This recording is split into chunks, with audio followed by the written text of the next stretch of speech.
from 2001, and boy was it like being thrown in the deep end. Whew. But somehow I swam. I found ways around it with those big corner video conferencing offices, with conference calls, we did have very rudimentary chat, but no smartphones. I ended up helping others in Mars to become better at working virtually with global project teams, and then set up my own business about a decade ago, well, decade and a half ago, to help others. But that's probably enough about me. There is something I should add probably, is that I'm a trainee reader in the Church of England, and coming to the end of that. So yeah, in terms of faith perspective and how it affects work, as a Christian, my life tends to follow Christ and the teachings of the Bible. I know I do it imperfectly, but it's certainly been very helpful. And I suppose the thing that resonates at the moment for me is Micah 6:8. It says, act justly, love mercy, and walk humbly with our God. Really resonating for me. And I had the lovely experience of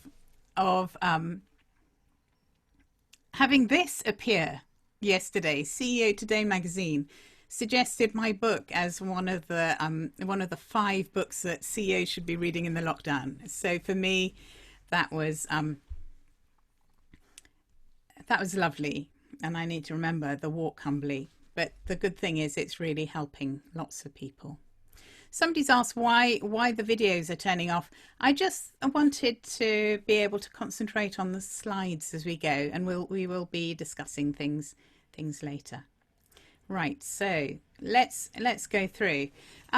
So one thing I suggest that is really helpful when you're working virtually is to be really clear at the start of any of your virtual meetings on 6 things. I call them the magic 6 things, and we'll do that for this meeting, just so you can explore it by being part of it. So the first thing with any virtual session is to say, what are we here to do?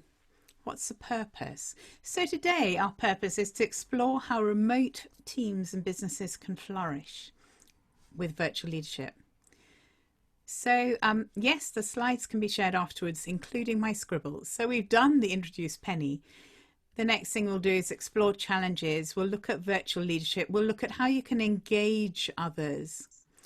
And then we'll look at what you can do next. There will be questions and answers. I suggest we do them as we go. So if you have questions, just pop them into the chat. And yeah, I'll talk a little bit more about that in this third step, which is what's our plan, our time plan. Well, I'm going, including questions and answers as we go, until 1 o'clock. We then have Peter Hedson will come back. We'll then have a breakout at 5 past where we can discuss the ideas and pray, and then we'll close. I will stay on at the end, a bit like you would at an online conference, at a normal conference for informal questions and answers if you want it. But of course you can go at 1:30 if you'd like to. In fact, because it's virtual, you're free to leave at any point. So who's doing what is the 4th of those 6 things that we need to cover. So I'm aiming to facilitate and present as we go. And Stephen has very kindly agreed to be the timekeeper. So if you are doing things virtually, get other people to do as much as possible. And if you're happy to be participants, that'd be brilliant. So please do send your thoughts through. Don't be inhibited about sending things through, because I'm very used to seeing chat a bit like a river of consciousness coming from the group. So please do send your thoughts, your questions through, and that'll help me to lead things in the right direction for the group. How we work together is really important for virtual meetings. We're going to do questions and answers as we go in the chat. For the moment, video off so we can focus on the slides, and mute, but there will be chances to talk later. The sort of things you might consider in virtual sessions are things like muting if you're in a noisy environment. It used to be announcements from trains or in airports, the next train from platform 5. That's gone now, but our noises now are dogs and kids mainly. Another thing that you can do in this how to work together is agree what you would do if there's a problem. So if some conflict comes up, and you can do things as well to keep people engaged. This is a really neat trick, this one, or a tip, which is to say that if you agree now that every 10 to 15 minutes you'll ask people in random order by name for their thoughts. It's incredible. If you do that, you don't get people saying, "Oh, excuse me, could you just say the question again?" Which is a dead giveaway that they were doing something else. So, yeah, all these agreeing as a group, how you'll work together can be really helpful. And then think about what's next. So the slides and the recording will be shared afterwards, and there'll be another session with some other speaker in a month's time. So that's a way of giving clarity. Those 6 things, magic 6, really important. I do actually do a little card, and if you get in touch with me, I'm happy to post one of these to you with the tips on it, or it'll be on the slides as well. Okay, so key thing here is, what about you? What are your challenges at the moment in this new virtual world? What are the things that are on the top of your mind as you come to this session? Please do type them into the chat. You can send them individually to me if you like, or to everybody. It will help me then hone the rest of the session. Okay, so I'll keep going and I'll be watching out for things coming through.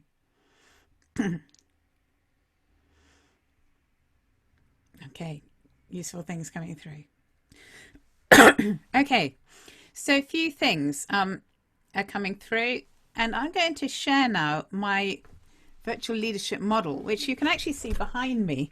I drew this up initially in 2015. Lots of useful things coming through. So yeah, okay, let's start with this model. So the core of the model is yourself. So it's really important, if you want to be a good virtual leader, to decide to step up, to do that work that'll help you to be the best you possibly can be as you serve, as Peter was saying, as you serve your staff and your teams, help them to do the best work that they possibly can. But it's a thing. The first step is to understand yourself, to step up yourself, to understand your mindset about leadership, your preferences, and then to think, how can you work best with everybody else? The next step is to consider the others in your group, in your team. What are their preferences? What are their unique situations? What challenges do they have at the moment that we need to work around, that we need to support them with? The next stage, and it's only at this outer stage, is where technology comes in. Technology is merely an enabler. Of course, it's really, really important, but I'm noticing that people are putting a huge emphasis on what technology. Once you've got the technology in place and it works, then actually it's like electricity in a house. We couldn't really live in a house easily in the UK without electricity, but once you've got it, it doesn't make your house a home. Technology is like that, and it's an enabler. Okay, going across, there are 2 things working in meetings, so virtual meetings. How you can do those well is important. Lots of people, though, when they first jumped into working virtually, thought that this was the be-all and end-all. I've heard people who've been on Zoom calls from 8 a.m. in the morning to 8 p.m. at night and are completely zoomed out. So it's not just about live meetings. Oh, yes, we've got an oh, yes coming in from Becca.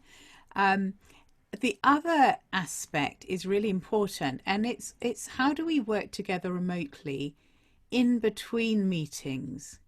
How are we productive? How do we help people to do their jobs on their own? Somebody mentioned being alone being quite a key issue. How do we do that work? And we'll look at a little bit at ways of doing that in a moment. Okay. So there are challenges which I often draw around the outside, things like languages and cultures. And one thing that actually might be of use is generations. You've probably not got wide time zones if you've suddenly gone virtual, but you may have very different generations involved. For example, I learnt to type with a typewriter where you had to be accurate. You know, if you put your finger down, that key was going to be on there for as it was going to be there. It was going to look a mess if you tried to fix it. My kids, though, they just type whatever because they can change it. But even though they can change it, they don't change it. So there's quite a bit of generational differences. I find the phone quite a relaxing, informal way to meet virtually. People who are much younger than me find it quite informal. Yes, avoiding overworking is a key thing that James has said. And no, John has said. Okay, so how do we do that work in between meetings? How do we also bring in, as Andrew says, we used to have informal chats. How do we do that now? Well, probably one-to-ones with individuals, but also can we bring in at the beginning of our meetings, perhaps we could bring in 5 minutes of catch-up so people actually want to be there on time, and yeah, all sorts of things happening. Right, let's move on from this model.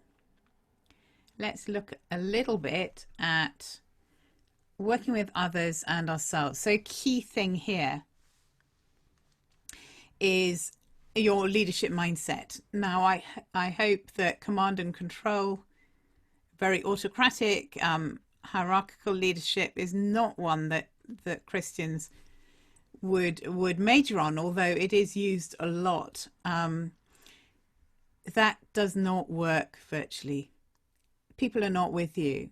If you're just bossing them around, trying to micromanage them, they will check out. They will disengage, and that happens more and more. So for me, the key thing here is about a facilitative leadership, a servant leadership. Yeah, okay.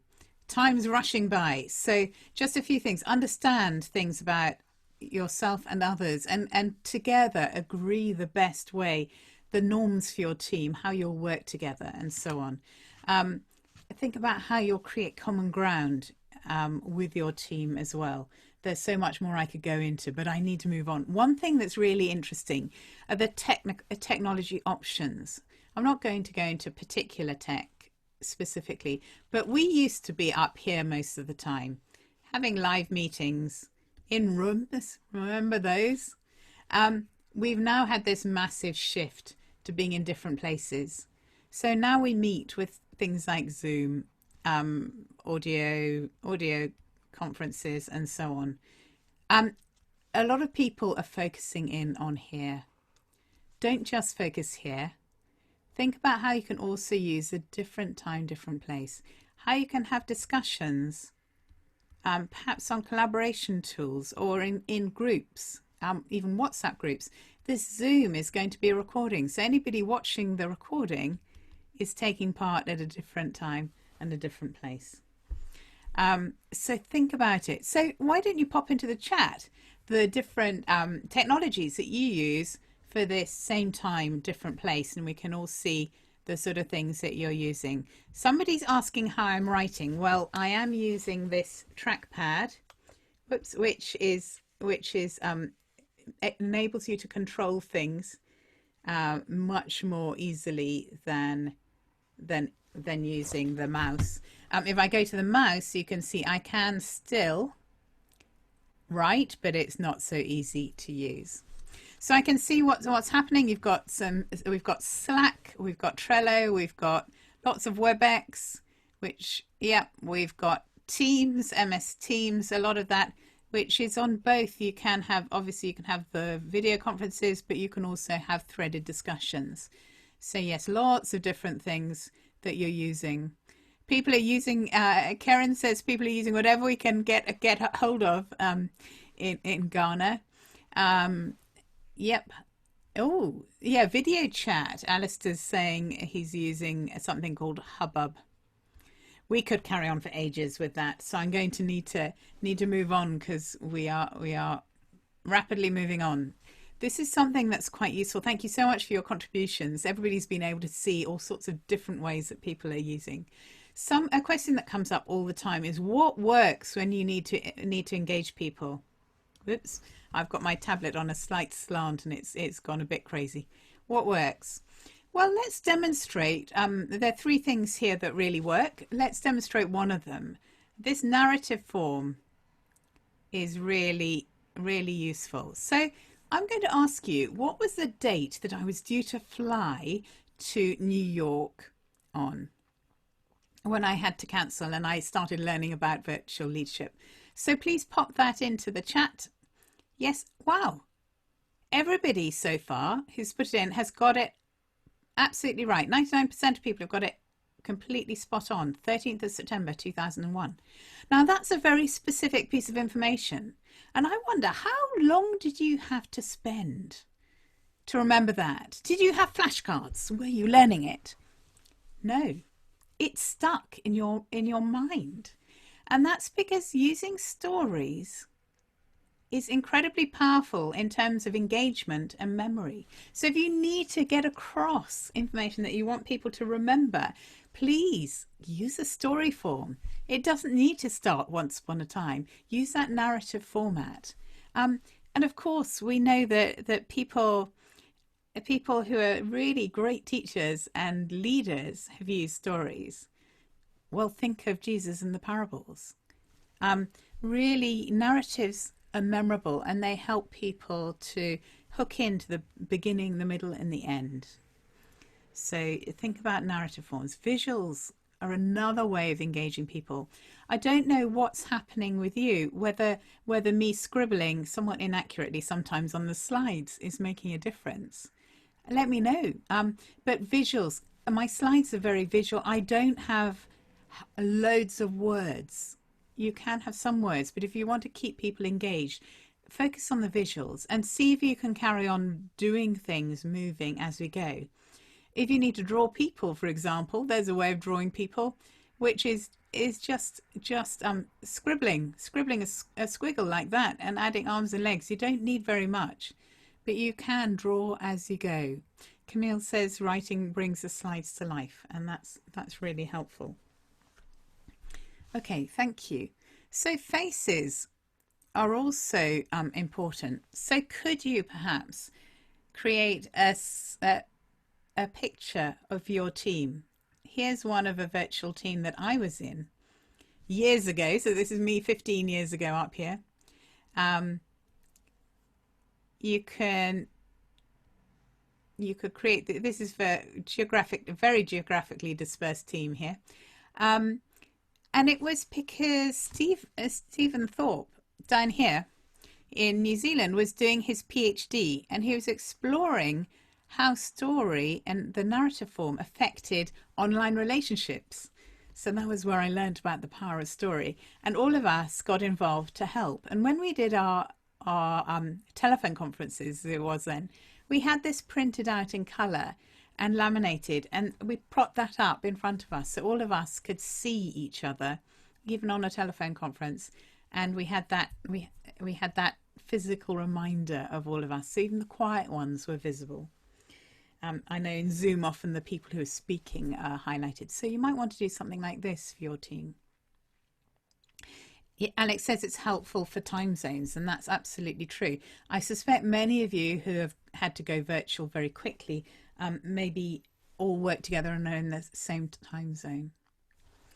Okay, so I've raced through because of the time, so we do have a teeny bit of time for questions and answers. There have been quite a few questions coming through, so if you want to add in any more, yeah. People are saying it's hard work balancing the remote workers with actually doing the work. Absolutely. Set times when you can do the work. Block it out in your diary. I'm finding a lot of people are having other people putting slots of meetings and things into their diary. So block out the time you need to do the work. Yep, it's harder to maintain focus. Some people say that. Other people say it's harder to. It's easier being away. The intensity is huge. Alistair's asked about the intensity. How do you keep people's morale high and engagement? I hope, Alex, I've given you some ideas for engagement. Um, Morale, really probably keeping up those one conversations, encouraging people in your team to connect with each other. Um, there's some really interesting work about trust in virtual teams, academic work, which seems to correlate. They haven't proved causation yet, but I suspect it's true that those teams that share personal information about things outside of work and that share video actually remain much more, they have much more trust, and trust leads to action. Absolutely. I'm going to move to add the complexity of childcare to all of this, says Alex. Yes, absolutely. I think people are being kinder, though. This whole servant leadership and being kinder, everyone's being kinder to people. And that's a good thing. If somebody's child walks in or somebody's dog comes in, people smile and wave at the kid, which they didn't necessarily do 2 years ago. How long should this meeting be, asks Mike. I would suggest a maximum of an hour. If everybody's really, really into it, then an hour and a half might work, but really an hour. And in fact, I'd say 50 minutes is better. Aim to start at 5 past, finish at 5 to. It completely changes the day for people if they have breaks a lot. How do you keep in touch? Keep in touch, one-to-one. I don't know the legality of furlough. How do you deliver transformational programs? Well, I've been working with teams doing that for a while. You can. It's hard, but you need to build those relationships. Yep. Beckfa says it's forcing a greater sense of emotional well-being on us. Absolutely. Will it become the norm? Well, I'm hearing a lot of people saying that they're not going to go back to thousands of people in an office. The head of Barclays at Canary Wharf says they won't have 7,000 people in an office again. So that link to they'll probably be hybrid, and in hybrid you need virtual even more, because otherwise this virtual leadership, you need it more hybrid. Otherwise you have the people who are remote being left over.